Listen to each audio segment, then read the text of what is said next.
will hear a number of different recordings, and you will have to answer questions on what you hear. There will be time for you to read the instructions and questions, and you will have a chance to check your work. All the recordings will be played once only. The test is in 4 sections. At the end of the test, you will be given 10 minutes to transfer your answers to an answer sheet. Now turn to Section 1. Section 1. You will hear a conversation between the director of a child care centre and a parent enrolling her child in the centre. First, you have some time to look at questions 1 to 6.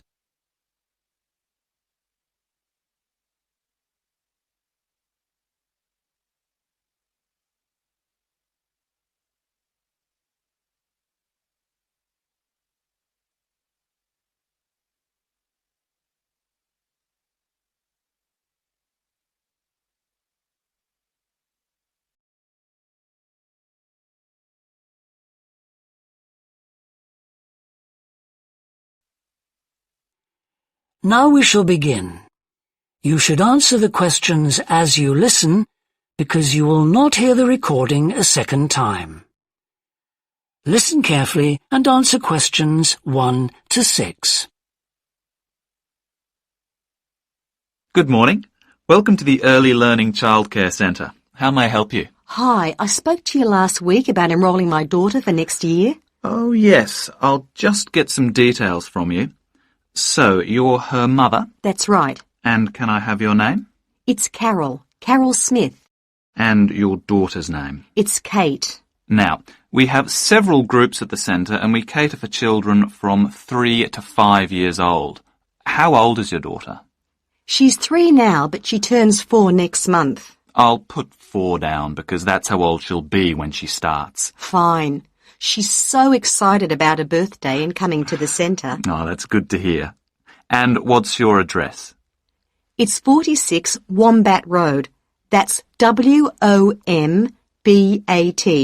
Woodside 4032. And what's the phone number? Oh, it's 3345-9865. So, have you decided on the days you would like to bring your daughter here? I'd prefer Monday and Wednesday if possible. I'll check. Monday's fine, but I think the centre is already full for Wednesday. Yes. Sorry, it seems to be a very popular day. We can offer you a Thursday or a Friday as well. Oh dear. I suppose Thursday would be all right because she has swimming on Friday. Okay, got that. Because a lot of parents work, we do offer flexible start and finish times. We're open from 7:30 in the morning until 6 o'clock at night. What time would you like your daughter to start? I need to get to work in the city by 9, so I'll drop her off at 8:30. You're pretty close to the city here, so that should give me plenty of time to get there. That's fine. Now, we also need to decide which group she'll be in. We have 2 different groups and they're divided up according to age. There's the green group, which is for 3 to 4-year-olds, and then there's the red group, which is for 4 to 5-year-olds. She's quite mature for her age and she can already write her name and read a little. Well, I'll put her in the red group and we can always change her to the green one if there are any problems. That sounds fine. Okay, let's move on to meals. We can provide breakfast, lunch and dinner. As she's finishing pretty early, she won't need dinner. Will you give her breakfast before she comes? Yes, she'll only need lunch. Before you hear the rest of the conversation, you have some time to look at questions 7 to 10.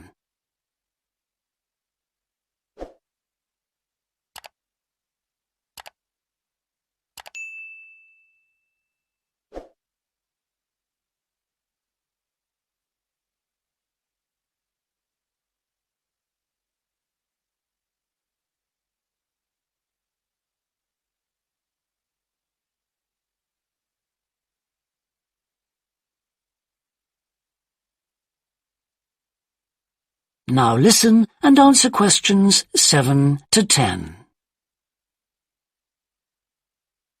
Now, does she have any medical conditions we need to know about? Does she have asthma or any hearing problems, for example? No, but she does need to wear glasses. Oh, I'll make a note of that.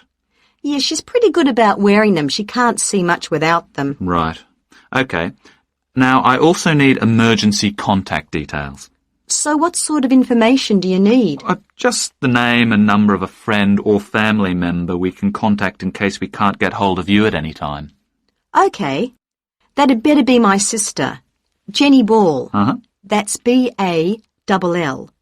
Her phone number is 33467523. Great. So she is the child's aunt? Yes, that's right. I'll make a note of that as well. Now, is there anything you'd like to ask? What about payment? How much are the fees each term? Well, for 2 days and the hours you've chosen, that will be $450 altogether. OK, and do I have to pay that now? No, we send out invoices once the children start at the centre. You can choose to pay at the end of each term, or we do offer a slightly discounted rate if you pay every month. Oh, I'll do that then. I find it easier to budget that way, and I'm not used to the term dates just yet. Good. It makes it a lot simpler for us as well. Well, that's everything. Would you like me to show you around the centre? We can go. That is the end of section 1. You now have half a minute to check your answers.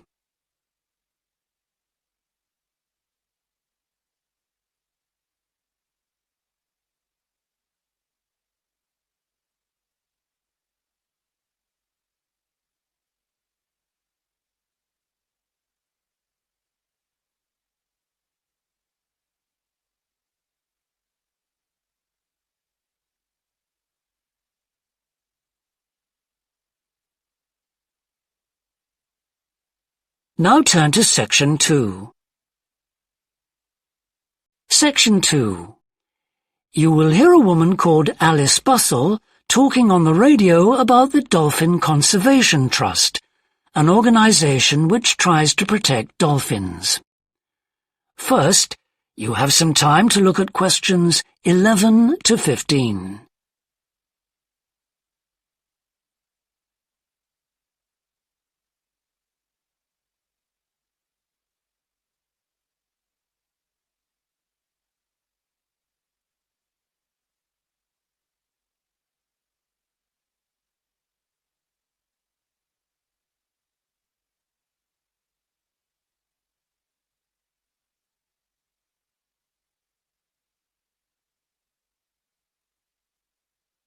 Now listen carefully and answer questions 11 to 15. Today we're pleased to have on the show Alice Bustle from the Dolphin Conservation Trust. Tell us about the trust, Alice. Well, obviously its purpose is to protect dolphins in seas all around the world. It tries to raise people's awareness of the problems these marine creatures are suffering because of pollution and other threats. It started 10 years ago, and it's one of the fastest growing animal charities in the country, although it's still fairly small compared with the big players in animal protection. We're particularly proud of the work we do in education. Last year, we visited a huge number of schools in different parts of the country, going round to talk to children and young people aged from 5 to 18. In fact, about 35% of our members are children. Oh. The charity uses its money to support campaigns, for example, for changes in fishing policy and so forth. It hopes soon to be able to employ its first full-time biologist with dolphin expertise to monitor populations. Of course, many people give their services on a voluntary basis, and we now have volunteers working in observation, office work and other things. I should also tell you about the award we won from the Charity Commission last year for our work in education. Although it's not meant an enormous amount of money for us, it has made our activities even more widely publicised and understood. In the long term, it may not bring in extra members, but we're hoping it'll have this effect. Is it possible to see dolphins in UK waters? Yes, in several locations. and we have a big project in the east part of Scotland. This has long been a haven for dolphins because it has very little shipping. However, that may be about to change soon because oil companies want to increase exploration there. We're campaigning against this because although there'll be little pollution from oil, exploration creates a lot of underwater noise. It means the dolphins can't rest and socialise. This is how I became interested in dolphin conservation in the first place. I had never seen one, and I hadn't been particularly interested in them at school. Then I came across this story about a family of dolphins who had to leave their home in the Moray Firth because of the oil companies, and about a child who campaigned to save them. I couldn't put the book down. I was hooked. Before you hear the rest of the talk, you have some time to look at questions 16 to 20.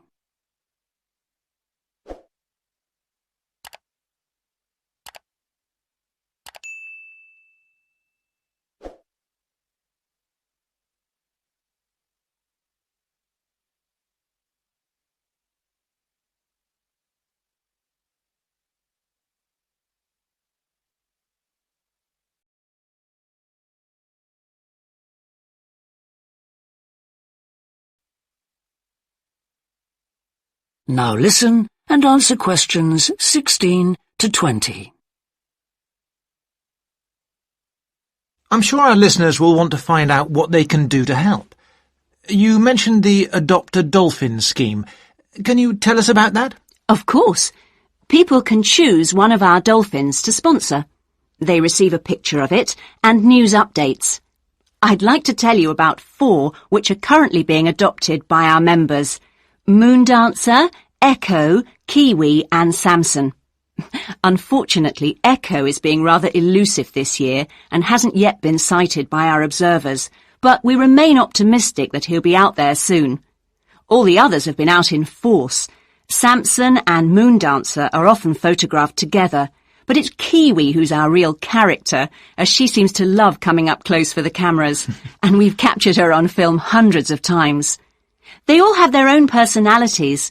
Moondancer is very elegant and curves out and into the water very smoothly, whereas Samson has a lot of energy. He's always leaping out of the water with great vigour. You'd probably expect him to be the youngest. He's not quite. That's Kiwi. But Samson's the latest of our dolphins to be chosen for the scheme. Kiwi makes a lot of noise, so we can often pick her out straight away. Echo and Moondancer are noisy too, but Moondancer's easy to find because she has a particularly large fin on her back, which makes her easy to identify. So, yes, they're all very different. Well, they sound a fascinating group. And how would you go about... That is the end of section 2. You now have half a minute to check your answers.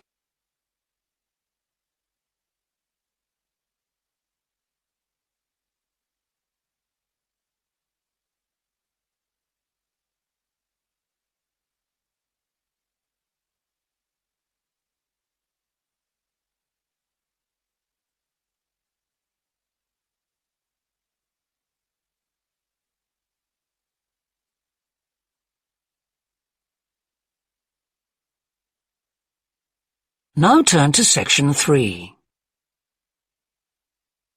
Section 3. You will hear a student called Rob, who is in the first year of a theatre studies course, talking to another student called Mia, who's in the 4th year of the same course. First, you have some time to look at questions 21 to 25.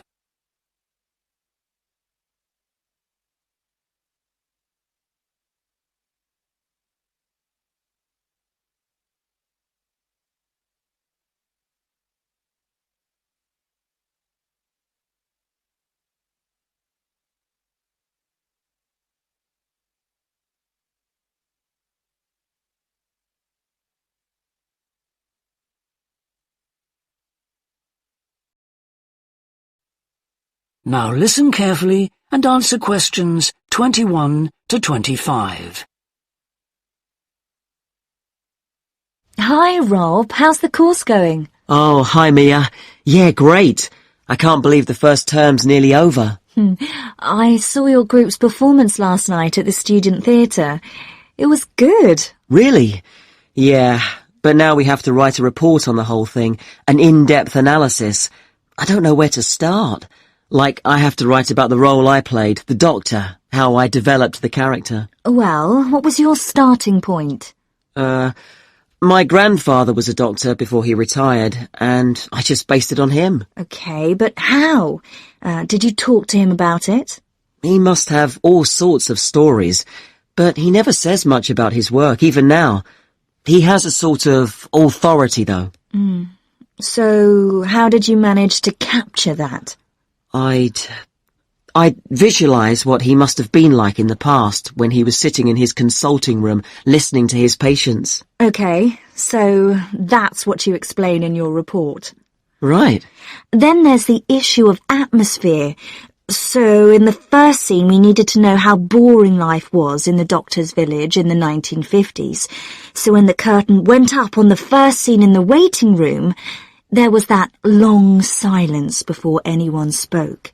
And then people kept saying the same thing over and over, like, cold, isn't it? Yes, and everyone wore grey and brown and just sat in a row. Yes, all those details of the production.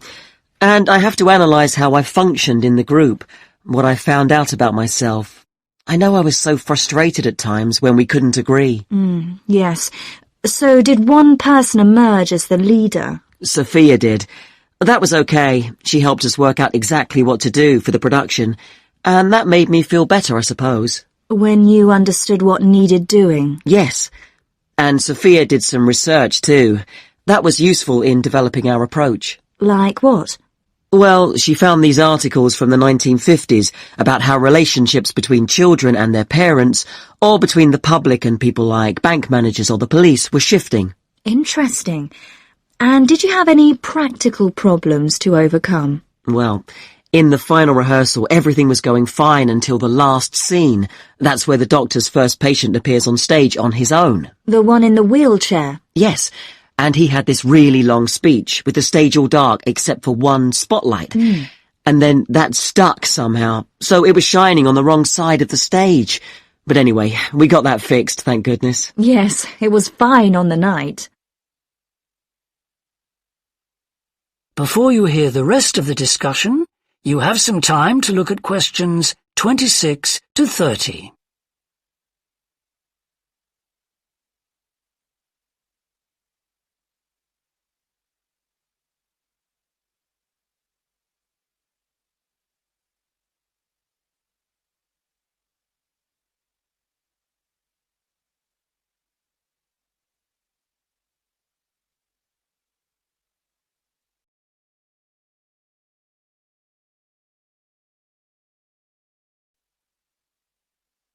Now listen and answer questions 26 to 30.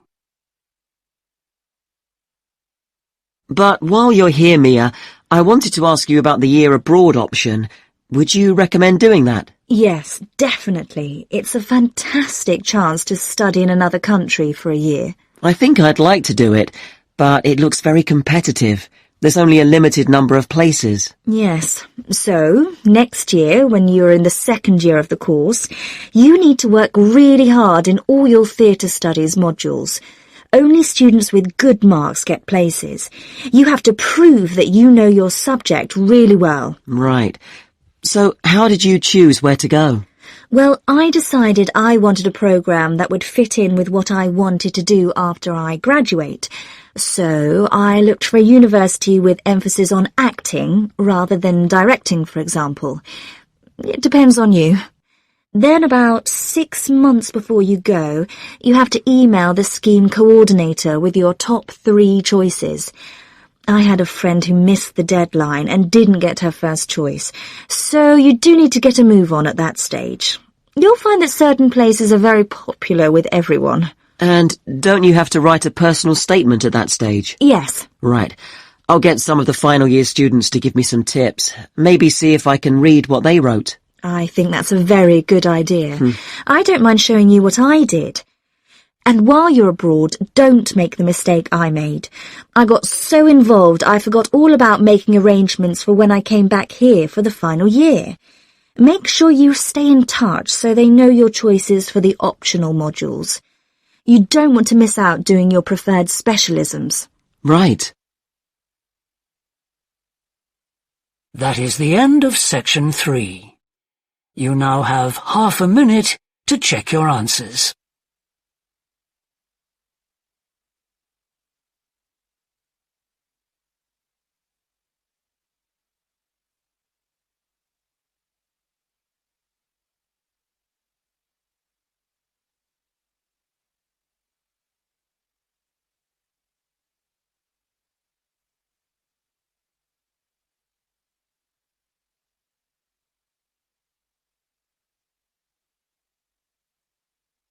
Now turn to section 4. Section 4. You will hear part of a lecture about leadership introducing a theory called self-regulatory focus theory. First, you have some time to look at questions 31 to 40.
Now listen carefully and answer questions 31 to 40.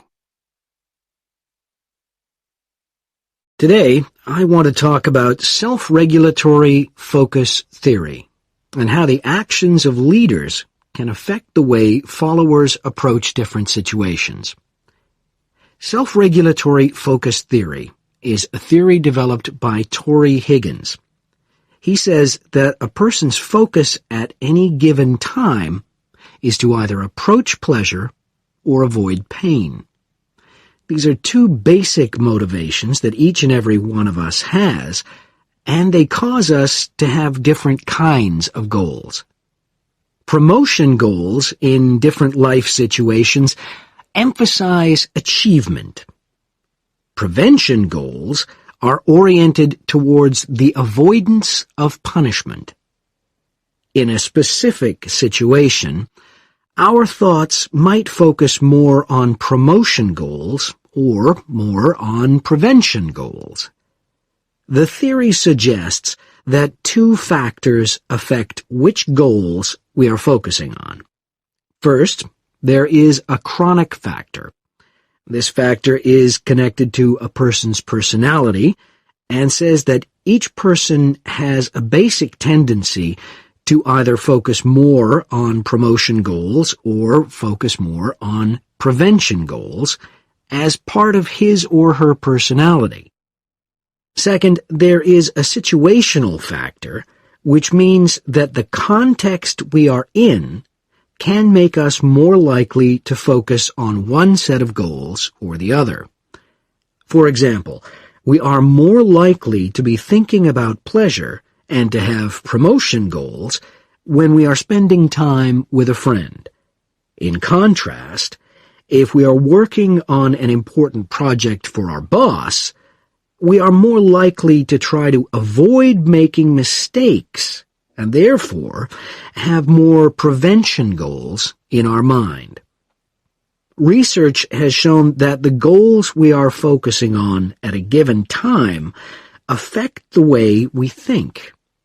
For example, when focusing on promotion goals, people consider their ideal self, their aspirations and gains.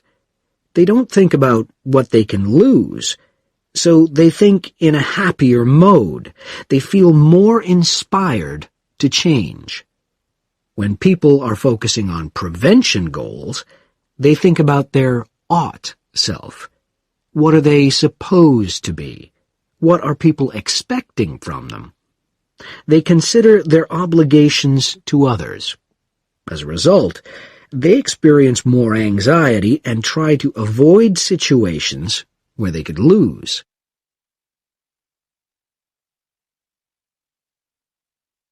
Now that I have talked about the two focuses and how they affect people, I want to look at the idea that the way leaders behave, or their style of leading, can affect the focus that followers adopt in a specific situation.